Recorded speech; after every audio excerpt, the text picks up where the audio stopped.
풀어보면 별거 아니야. 세무조정을 할 때요. 그 세무조정 금액이 사회로 유출된 것이 확실하다면요. 그 귀속에 따라서 상여, 배당, 기타 사회 유출, 기타 소득 이렇게 처분을 하고요.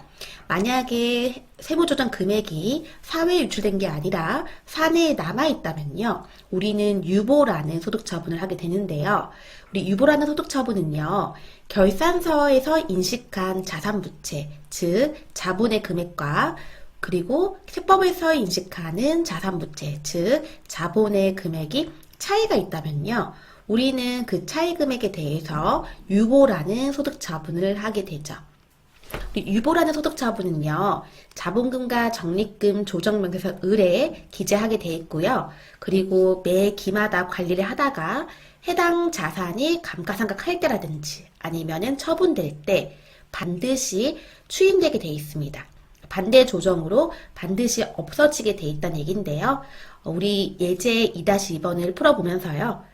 소득처분 중에 유보라는 개념에 대해서 조금 더 이해해 보는 시간을 가져보도록 할게요.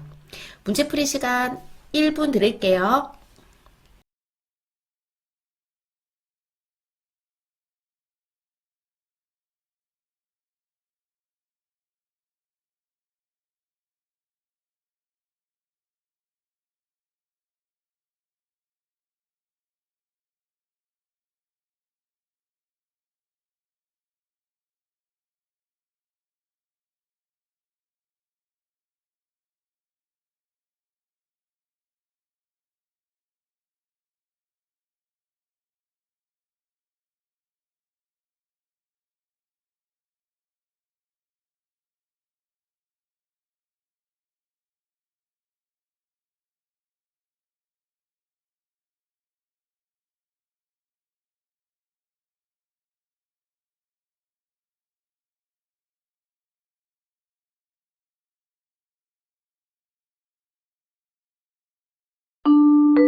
다음의 자료를 이용하여 제8기와 제9기의 세무조정 및 소득처분을 행하시오.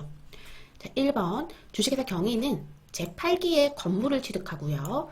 다음과 같이 손익계산서에 감가상각비를 계상했는데 그 금액은 500원입니다. 하지만 세법상으로는요. 감가상각 한도액이 250이었다고 해요.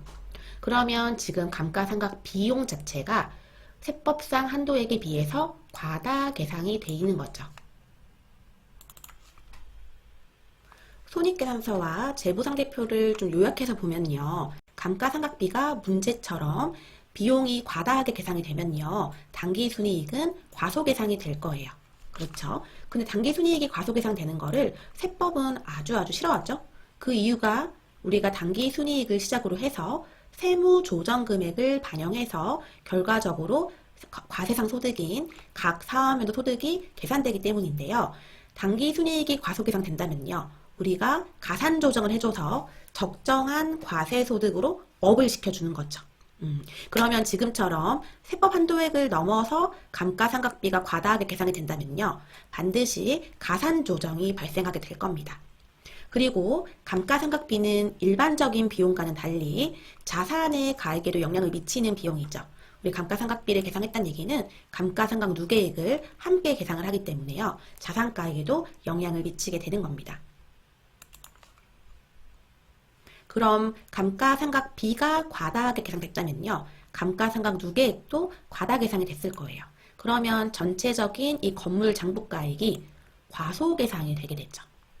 그러면 우리가 이 비용을 과다하게 계상함으로 인해 가지고 적정한 과세소득 도출을 위해서 세무조정을 하게 되는데 그때 가산조정을 하게 되고요.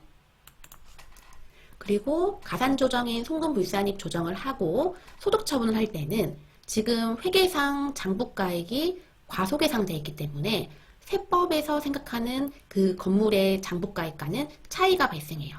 우리 자산의 차이가 발생한다. 결과적으로 자본의 차이가 발생한다. 이럴 때 우리 어떤 조정을 해주죠?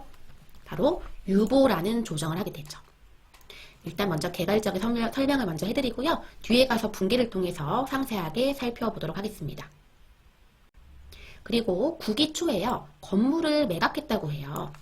그러면 건물 매각할 때 건물의 장부가액을 상계하면서 우리가 매매 대금을 인식을 할 거고요. 그러면 반드시 우리는 처분 손익을 인식하게 될 텐데 지금은 회계상으로는 9,500원인 건물을 11,000원에 매각했기 때문에요.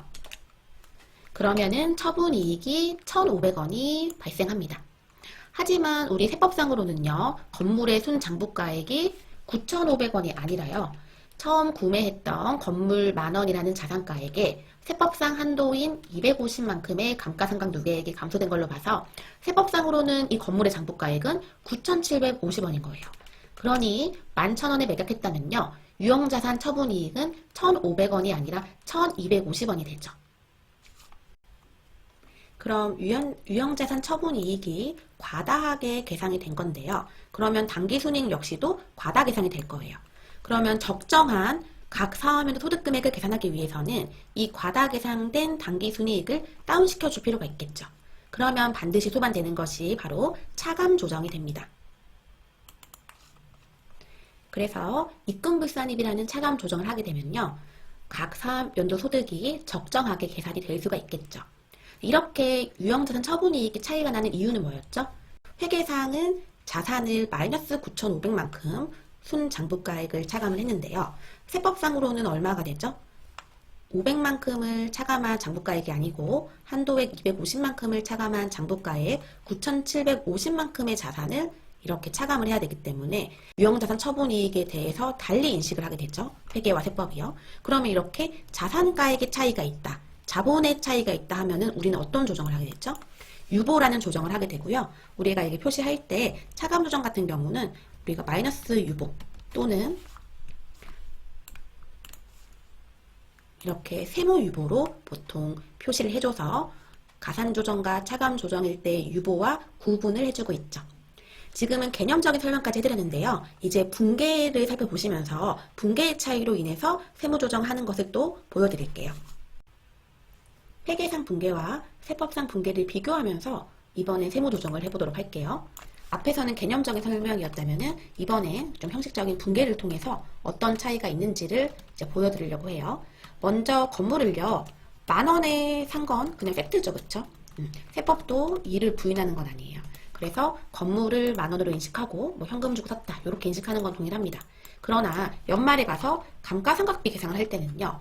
500만큼을 할 수 있는 게 아니라 세법에서 허용하는 금액인 250만큼만 감가상각을 할 수가 있고 결과론적으로 감가상각 누계의 자산의 차감 계정 역시도 250만큼만 할 수가 있는 거지요. 그러면 세무 조정을 해볼게요. 비용이 250만큼만 허용이 되는데 지금 500만큼 장부에서 비용 처리되어 있기 때문에 과다한 비용 250만큼을 송금불산입으로 조정을 해주죠. 그러면 과소계상되어 있는 당기순이익을 250만큼 업 시키는 효과가 있기 때문에 적정한 각 사업연도 소득을 계산할 수 있게 되죠. 이러한 250만큼의 금액 차이가 나는 이유는 뭐였죠? 비용을 과다 계상했고 그에 따라서 자산의 차감 계정인 감가상각 누계액을 또 과다 계상했기 때문에 자산이 세법상 자산보다 다운되어 있는 거죠. 장부상 그 자산가액은요. 지금 10,000원에서 500만큼 차감한 9,500이지만 세법상 자산가액은 10,000원에서 250만큼만 차감된 9,750. 딱 그 차이 나는 금액만큼을 우리가 지금 세무 조정을 한 거잖아요. 그래서 이 차이 나는 금액 250은 사회 유출된 게 아니라 내부적으로 자산 가치에 그 인식하는 가치 금액의 차이가 발생한 거구나. 그래서 우리가 이럴 때 바로 뭐죠? 자산의 차이로 인한 세무 조정은 유보를 하게 되는 거죠. 다음 9기에서는 우리가 이제 매각을 하게 되잖아요. 그럼 매각한 금액 11,000원을 부인하는 거는 아니에요. 그쵸? 아니고요. 그러면은 우리가 11,000원을 받은 이유는 건물을 팔아서 그런 거잖아요. 건물의 그 순장부가에 감가상각 누계액부터 조정해주고요. 그 다음에 건물 처음에 산 10,000원 다 상계해주고요. 그럼 마지막에 이제 처분 이익이 남을 거란 말이에요. 회계상으로는요, 지금 자산 9,500을 11,000원에 팔았기 때문에 1,500만큼의 처분이익이 나지만요, 그 세법상으로는요, 9,750만큼의 자산을 11,000원에 팔았기 때문에 처분이익은요, 1,500원이 아니라 1,250만큼만 발생하게 되죠. 그러면 지금 이익이 과다하게 계산이 된 거잖아요. 그럼 이 과다 계산된 이익을 입금불산입 그리고 250만큼 조정을 해요. 이런 차이는 왜 발생한 거죠? 바로 자산의 인식의 차이가 있기 때문에 발생을 한 거잖아요. 그쵸? 자산의 인식 다시 한번 말씀드리면은 회계는 건물 10,000원에서 감가상각 누계 500을 차감한 9,500만큼을 다운시켰고요. 그쵸? 세법은요. 건물 10,000원에서 감가상각 누계 250을 차감한 9,750만큼을 다운시켰죠.